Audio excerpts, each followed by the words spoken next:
샬롬 반갑습니다. 구속사 관점으로 풀어가는 출애굽기 오늘 3강 그래서 6장에서 9장까지 살펴보며 강의 진행하도록 하겠습니다. 6장 언약을 확증하시는 하나님, 언약 확증하시는 하나님.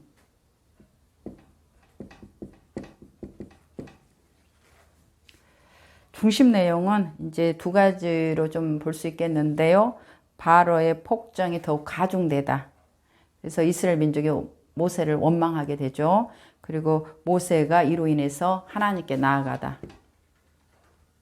바로 폭정.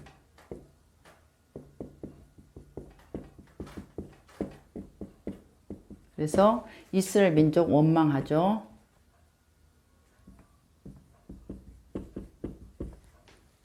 모세가 이것을 계기로 해서 하나님 앞에 나아갑니다.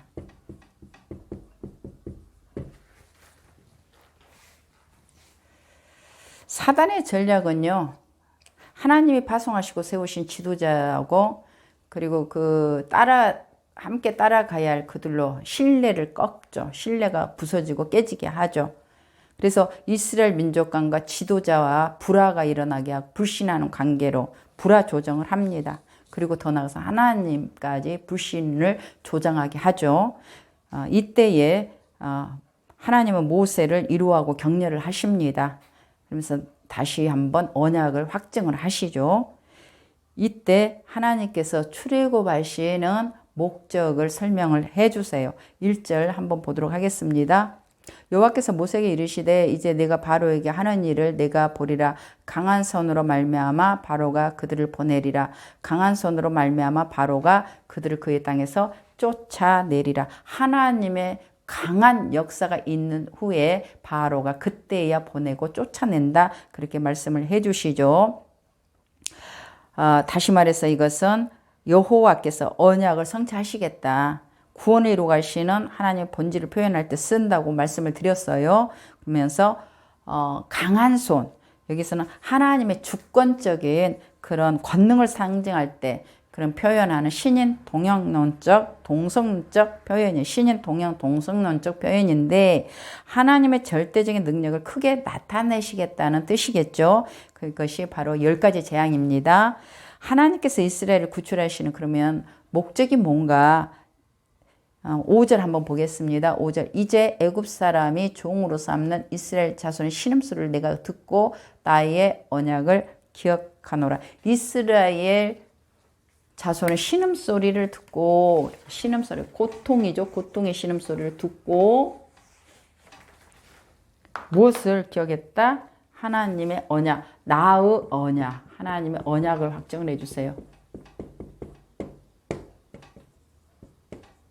언약.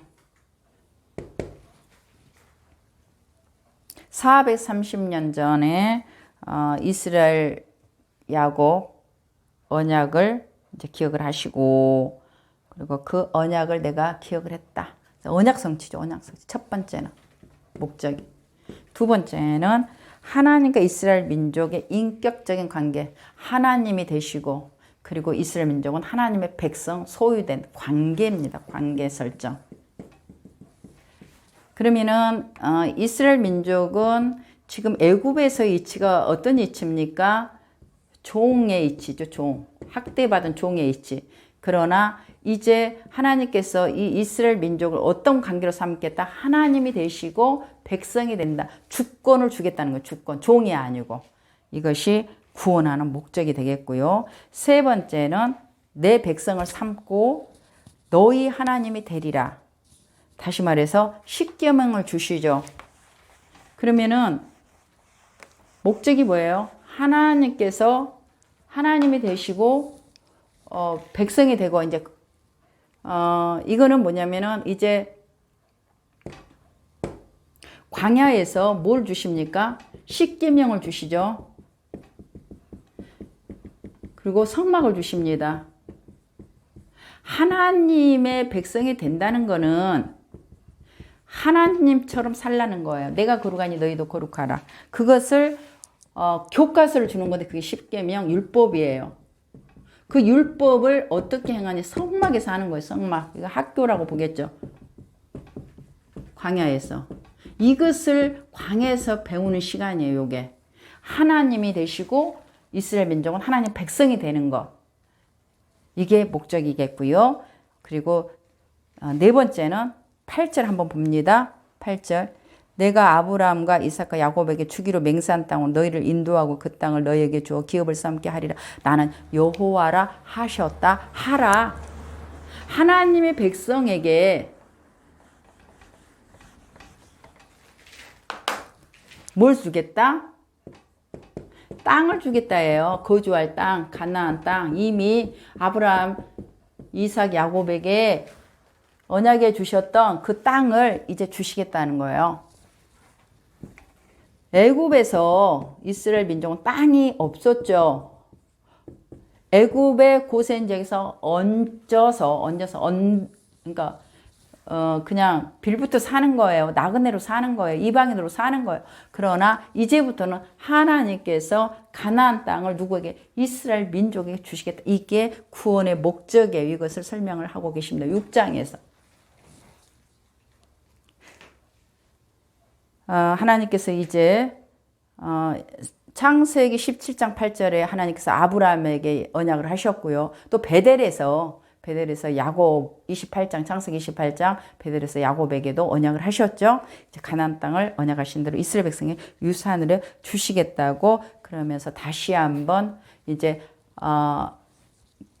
이스라엘 민족들은 하나님을 원망하고 불신하고 또 아론과 그 모세를 원망하고 불신을 했지만 하나님께서 이것도 다 알고 계시죠. 그럼에도 불구하고 모세가 이제 이스라엘 민족을 대표해서 하나님 앞에 나갔을 때 이런 언약을 말씀을 하시고 그러면서 약속한 대로 성취하겠다. 그 구원의 목적을 설명하고 계십니다. 그래서 언약을 확증하시는 하나님 6장 내용이 되겠고요. 이제 7장 보도록 하겠습니다.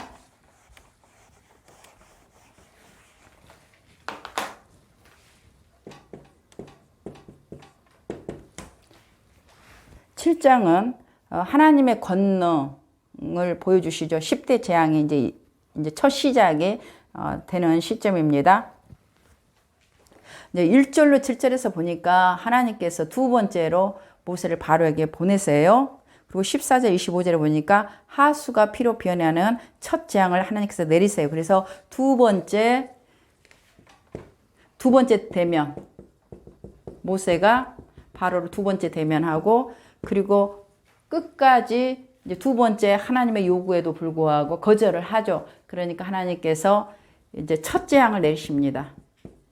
하나님 누구이신가? 7장의 중심 주제는요. 그 하나님의 경고 메시지예요. 첫째 장은. 자, 5장 17절 나를 여호와인 줄 알리라. 하나님께서 만물의 주권자가 되시고요. 심판주가 되심을 보여주시기 위함이에요. 이것은 누구에게? 바로에게 하나님께서 심판주가 되심을 보여주신 사건이고, 그러니까 10대 재앙이, 그리고 이스라엘 민족에게는 뭘까요? 주권자 대신 보여주시는 거 달라요. 보여주셔도 하나님 누구이신가를 보여주셔도 바로에게는 애굽 백성들에게는 세상에게는 하나님 심판주 되심을, 그리고 이스라엘 민족에게는 하나님께서 우리의 주권자가 되심, 하나님이 되시고 이스라엘 민족은 백성이 되고 하나님의 소유된 자고, 이것을 말해주고 있습니다. 7장부터는 이제 바로와 모세의 싸움의 기록인데요. 이것을 조금 확장하면 사단과 하나님의 싸움의 기록이고요. 정확히는 과연 진정한 신은 누구이신가? 모세가 바로가 그러잖아요. 여호와가 누구야? 그런 신들이 있었어? 난 듣지도 보지도 못했네. 그렇게 모독을 했잖아요. 그래서 정확한 신이 누구인가? 그리고 진정한 신이 누구이신가를 보여주는 기록의 장이라고 볼 수 있겠습니다. 하나님께서 애굽에 내린 이 재앙은 애굽이 섬기는 우상들이에요. 애굽인들이 섬기는 이 우상들이 축복을 준다고 믿었고 지극히 섬겼죠. 그러나 그들이 축복을 준다고 믿었던 그 신들이 오히려 하나님께서 애굽을 징계하는 도구로 사용을 하십니다. 이로써 하나님께서 5장 2절에서 여호와가 누구냐 했던 바로와 그리고 애굽인들에게 여호와께서 누구이신가를 똑똑히 보고 경험하게 한다는 거죠. 그리고 깨닫게 해줍니다. 7장 5절 내가 내 손을 애굽 위에 펴서 이스라엘 자손을 그 땅에서 인도해 낼 때에 야 애굽 사람이 나를 여호와인 줄 알리라. 하나님께서 이스라엘 자손을 구원하시기에 하나님의 강한 손으로, 이 강한 손이다 그러면 권능의 손, 능력의 손, 반드시 성취하는 손이라는 것 뜻이에요. 그래서 하나님께서 이스라엘 자손을 구원하시려는 이스라엘 그 하나님의 그 아주 이거는 반드시 하신다는 그런 의지를 담아가지고 강한 손으로 이제 10대 재앙을 내리시고 애굽이 엄청난 재물과 그리고 인명피해를 당한 이후에 이제 그들이 이스라엘 민족 하나님의 이제 말씀하심을 그들이 듣죠. 어쩔 수 없이 하나님의 권능에 굴복을 해서 4절 보도록 하겠습니다. 4절 7장 4절 바로가 너희의 말을 듣지 아니할 터인즉 내가 내 손을 애굽에 뻗쳐 여러 큰 심판을 내리고 네 군데 내 백성 이스라엘을 그 땅에서 인도하여 낼지라. 여기에서 이제 이스라엘 민족을 하나님께서 이스라엘을 뭐라고 표현합니까? 네 군데 내 백성 이렇게 표현을 하세요. 그러면 여기서 네 군데 내 백성 뭐예요? 바로 저와 여러분도 하나님 나라의 군대, 그러니까 군대, 내 군대는 반드시 전쟁이 있는 것을 얘기하는 거예요. 전쟁을 지금 현재 하지는 않지만 군대가 있다는 것은 앞으로 일어날 전쟁을 이제 승리로 이끌기 위해서 자국을 보호하고 지키기 위하여서 인명피해, 재물피해가 일어나지 않도록 미리 훈련시키는 공동체가 군대지 않습니까? 다시 말해서 하나님의 나라가 이루어지고 성취되는 하나님의 백성들은 항상 군인 정신이 있어야 돼요. 영적 전투를 말하고 있습니다. 출애굽 가정도 마찬가지예요. 그리고 내 백성 전체성은 내가 거룩하니 너희도 거룩하라. 종이 더 이상 너희들은 아니다. 이제는 자유인이다. 자유인으로서 어떻게 살아갈 것인가? 애굽의 법을 지키고 살아가는 자들이 아니라 바로 애굽의 신들을 섬기고 믿는 것이 아니라 거룩하신 주권자 되신 하나님을 이렇게 거룩하게 섬기고 거룩한 삶을 살아내는 것. 이것이 제사장 국가예요. 제사장 나라 신정 국가죠. 신정 국가라는 것은 하나님의 말씀대로 살아가는 거예요. 하나님의 법을 우선시하고 하나님의 법의 가치대로 살아가는 신정 국가, 제사장 나라가 되겠습니다. 이스라엘 민족은 여호와의 군대죠. 군대는 나라를 지키고 나라를 침범하는 세력과 싸웁니다. 나라를 보호하는 최전방의 군사들이고 전사들이에요. 실제로 이스라엘은 출애굽 당시요, 그 광야에서 이렇게 또 이렇게 나아갈 때도 군대식으로 진을 형성해서 나가게 합니다. 그것을 몸으로 배기하죠. 삶을 통하여서 40년 동안. 그래서 이스라엘 민족은 하나님의 백성이 되고 하나님의 군대임을 실전에서 보여주고 있죠. 삶으로 40년 동안 그걸 배우게 됩니다. 8장 8절로 13절은 모세와 바로 두 번째 만남이 나오는데 이제 첫 번째는 5장 1절로 4절. 그러니까 바로에게 이스라엘 민족의 출애굽을 요구를 했고요. 그 9절 보도록 하겠습니다. 9절. 바로가 너희에게 이르기를 너희는 이적을 보이라 하거든 너는 아론에게 말하기를 너희 지팡이를 들어서 바로 앞에 던지라 하라 그것이 뱀이 되리라.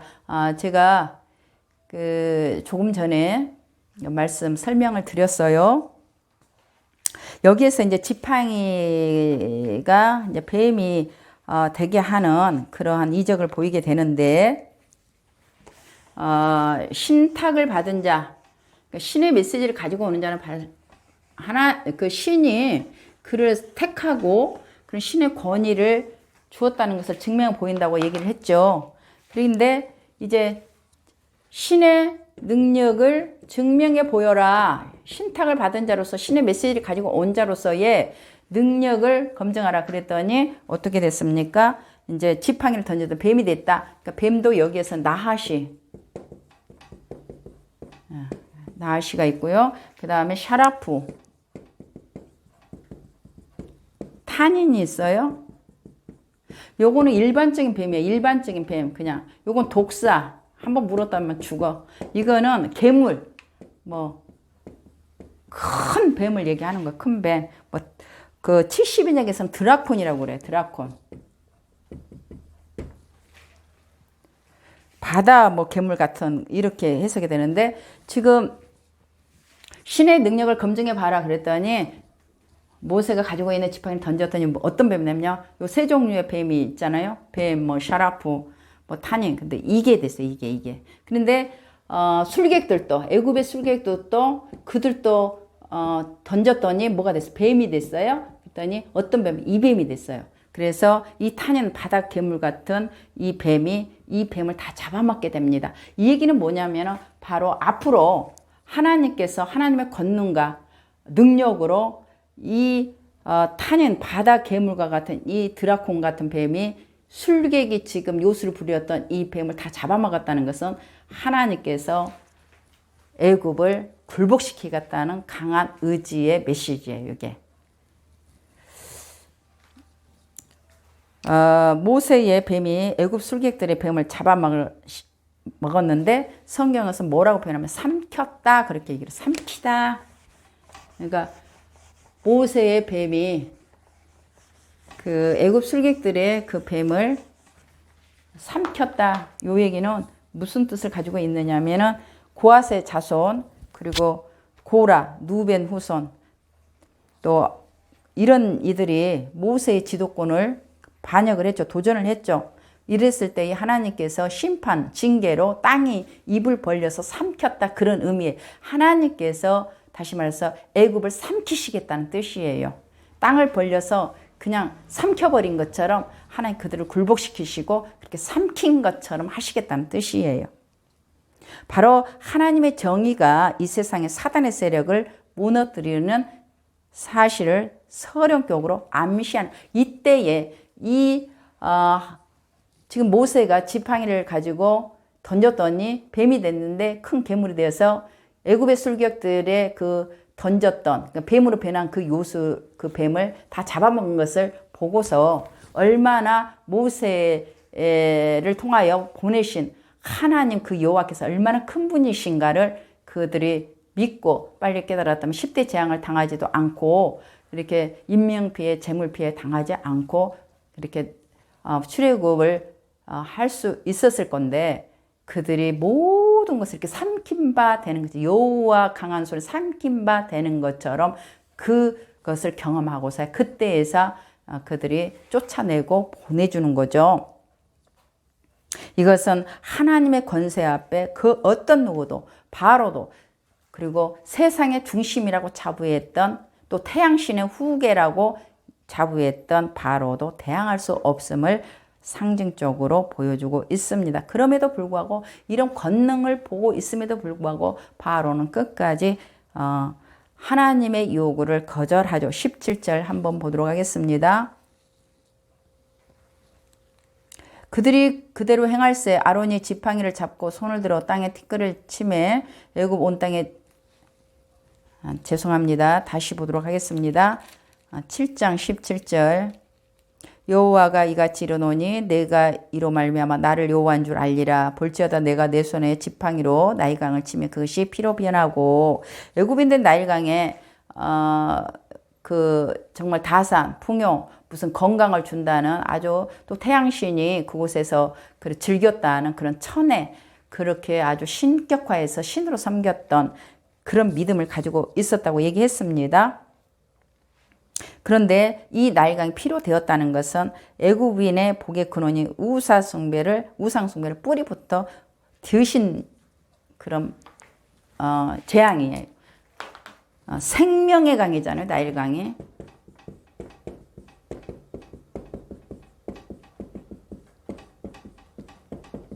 이 생명의 강에 피가 됐으면 생명이 더 이상 살 수 없는 죽음의 강이 된 거예요. 이제 애굽 사람들은 주식은 고기예요. 고기, 생선. 그러니까 이 애굽은 생선의 근원지예요. 주식을 섭취할 수 있는 보고죠. 그런데 이 생선들이 피인데 어떻게 살 수 있겠어요? 죽음이죠. 피비린내가 진동하죠. 그러니까 더 이상 생명의 강이 아니라는 것을 얘기해 주고, 더 이상 애굽 백성들에게 다산, 건강, 풍요의 복을 주는 신이 아니라는 것을 말해주고 있는 거예요. 죽음의 신 아무것도 아니다라고 얘기를 하는 거예요. 고기가 죽고 악취가 나고 생명이나 복은커녕 오히려 죽음의 경고를 암시하고 있습니다. 다시 말해서 애굽에 다가올 하나님의 강한 손으로 펼치는 이 재앙의 일종의 전조사건, 경고의 메시지라고 볼 수 있겠습니다. 8장 봅니다.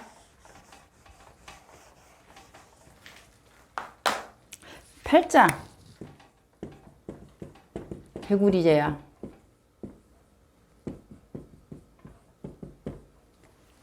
그리고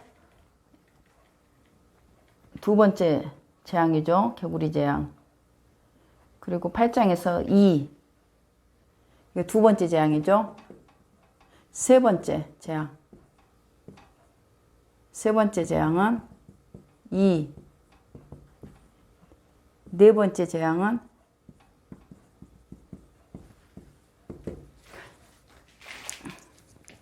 파리. 이제 첫 번째는 나일강이 피로 되는 거, 두 번째는 개구리, 그 다음에 파리. 요게 다 애굽인들이 신으로 섬겼던 그러한 우상이에요. 여기서 이제 2절 한번 볼까요? 2절, 8장 2절.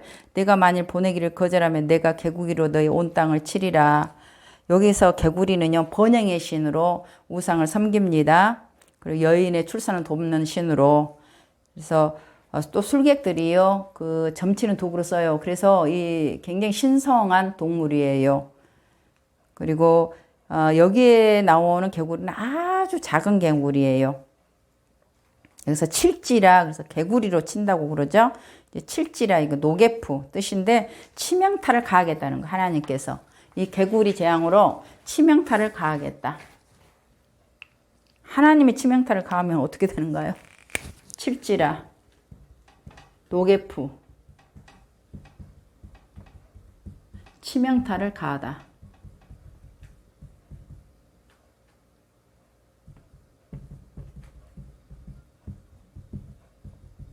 개구리 재앙으로 두 번째 재앙에서 애굽에 치명타를 가하다, 그런 뜻을 담고 있는데, 다시 말해서 이것은 패배시키겠다.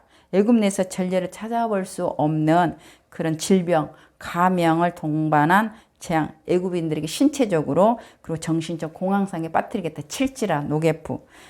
8절, 얼마나 치명타, 하나님께서 그렇게 공황 상태에 빠지게 하셨는지 굉장히 큰 사건인 거죠. 그랬더니 8절에 바로가 모세에게 아론을 불러 이르되 여호와께 구하여 나와 내 백성에서 개구리를 떠나게 하라. 내가 이 백성을 보내리니 그들이 여호와께 제사를 드릴 것이니라.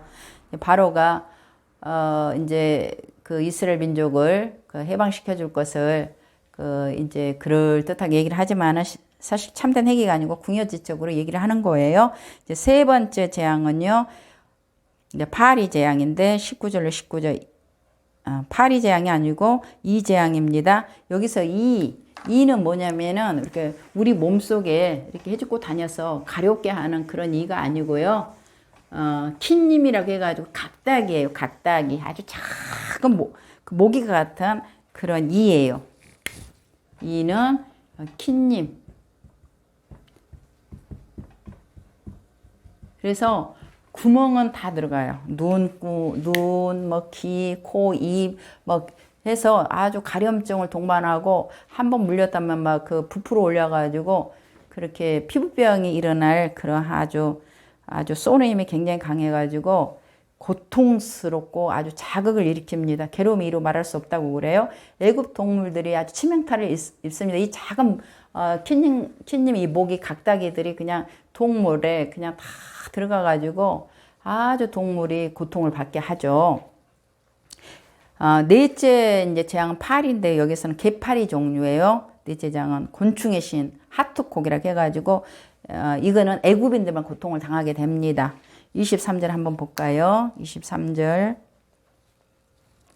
내가 내 백성과 내 백성 사이를 구별하리니 내일 이 표징이 있으리라 하셨다 하라 하시고 파리가 가득합니다. 그러니까 이스라엘 민족은 그동안은 같이 당했어요. 같은 고통을 당해서 개구리 재앙이라든가 또 이 재앙이라든가 요거는 이스라엘 민족도 당했지만 요 파리 재앙은 그 고센 지역에 있는 이스라엘 민족은 고통을 당하지 않고 순순히 애굽인들만 당했다.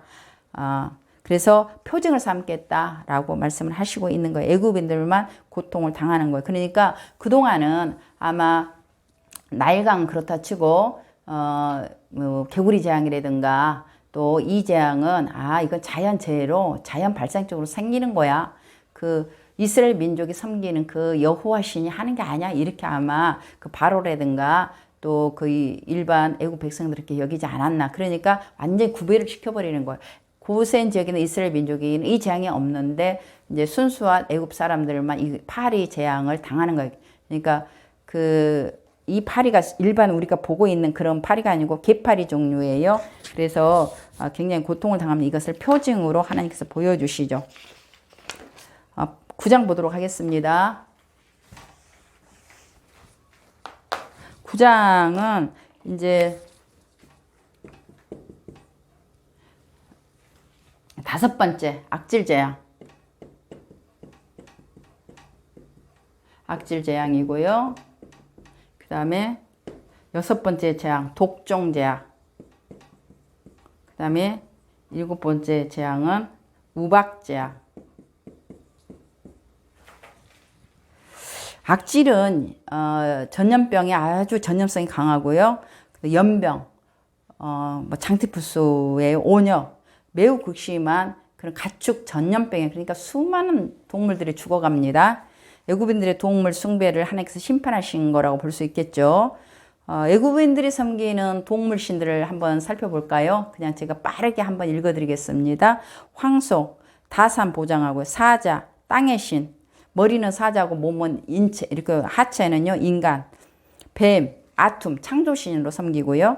암소, 하토루라 해서 하늘 여신, 그리고 사랑과 춤의 여신, 그리고 개구리는 원시의 여신, 매, 호루스, 하늘신이라고 섬깁니다. 풍뎅이까지 섬겨요. 곤충, 태양을 떠오르게 하는 신으로 봅니다. 순양, 나일강을 주었다고 그렇게 그들이 믿어요. 인류의 창조자라고 섬깁니다. 순양, 대머리 수리, 태양의 눈 호루스 같이, 또 매머리 인간, 또 라, 태양도 섬기죠. 하늘신, 국가신을 섬기, 정갈, 악어, 원숭이, 하마 이런 것들을 그들이 축복의 신으로, 풍요의 신으로, 다산의 신으로 그렇게 이스라엘을 애굽을 그 세계의 중심 국가로 그렇게 복을 주고 축복을 주었다는 신으로 그들이 자부심을 가지고 섬겼던 그런 동물 신들입니다. 이 동물 신들을 하나님께서 심판하시죠. 무엇으로? 악질로. 이 전염병, 동물 전염병을 하나님께서 바라셔가지고 이 동물들은 아주 하나님이 치시죠.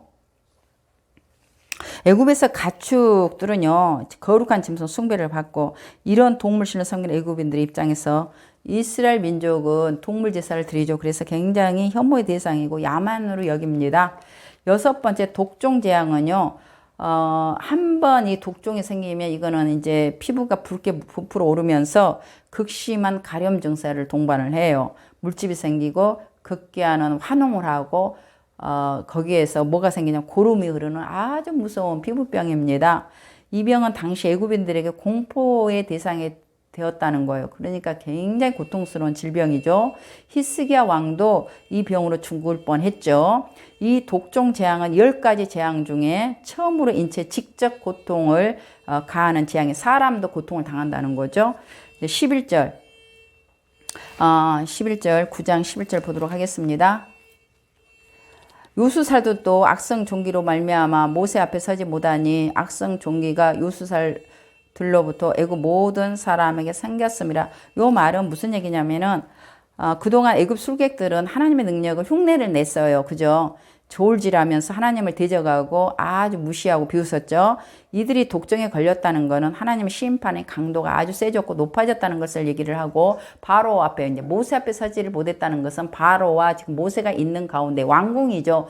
바로 앞에 서지 못한 거예요. 그거는 그 당시 애굽인들 이렇게 몸에 이런 질병이 있거나 아픈 자들은 바로 앞에 서면 안 돼. 부정한 자가 되기 때문에. 그래서 아무리 고관 대작이어도 바로 앞에 서지를 못합니다. 이것은 바로 그들이 그 신을 섬기는 제사장급이거든요. 굉장한 사람들이죠. 이들이 심판이 지금 받았다는 것은 다시 말해서 하나님의 이 재앙이 나일강 강에서부터 육지, 이제 공중, 그리고 이제 전염병으로 어디까지 고관 대작까지 지금 바로 앞 무릎 앞까지 온 거예요. 하나님의 재앙이.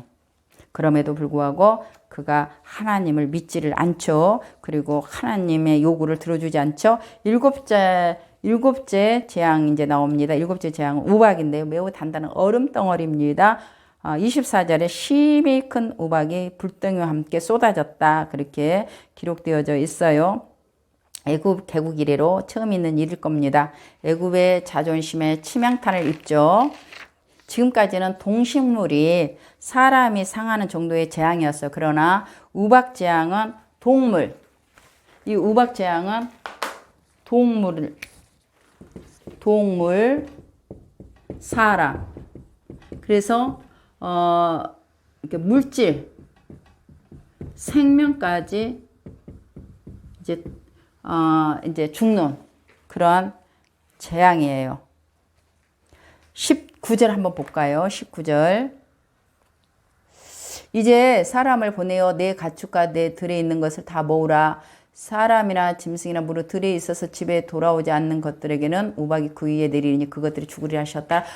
하나님께서 먼저 경고 메시지를 하죠.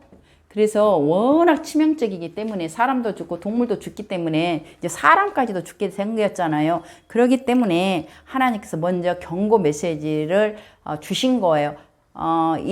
이렇게 이제 들방 가운데 외부에 바깥에 나가 있으면 여기 이 우박에 의하여서 이제 그 동물도 죽게 되고 사람도 죽게 되니까 다 이제 들어와라. 안으로 안전한 곳으로 와라. 그런데 이것을 애굽 사람들도 듣고서 그대로 시행을 했다면 살아남았어요. 그런데 믿지 않고 아주 우습게 여기고 그런 사람들은 그대로 방치했겠죠. 그런 사람도 죽었을 것이고 동물도 인명피해나 재산피해가 날 수밖에 없죠.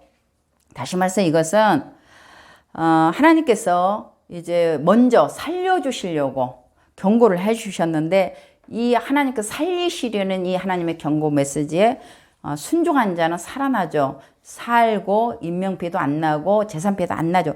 불순종한 자는 이러한 엄청난 재앙을 받게 되죠. 그래서 삶과 죽음의 여부는 하나님의 말씀의 순종 여부에 또 불순종 사이에 있음을 말해주고 있고, 그 결과 불순종한 자는 25절에 사람, 동물, 식물, 산화가 죽임을 당하거나 초토화되는 재앙을 겪는다는 것입니다. 오늘 강의 여기까지 하도록 하겠습니다. 감사합니다.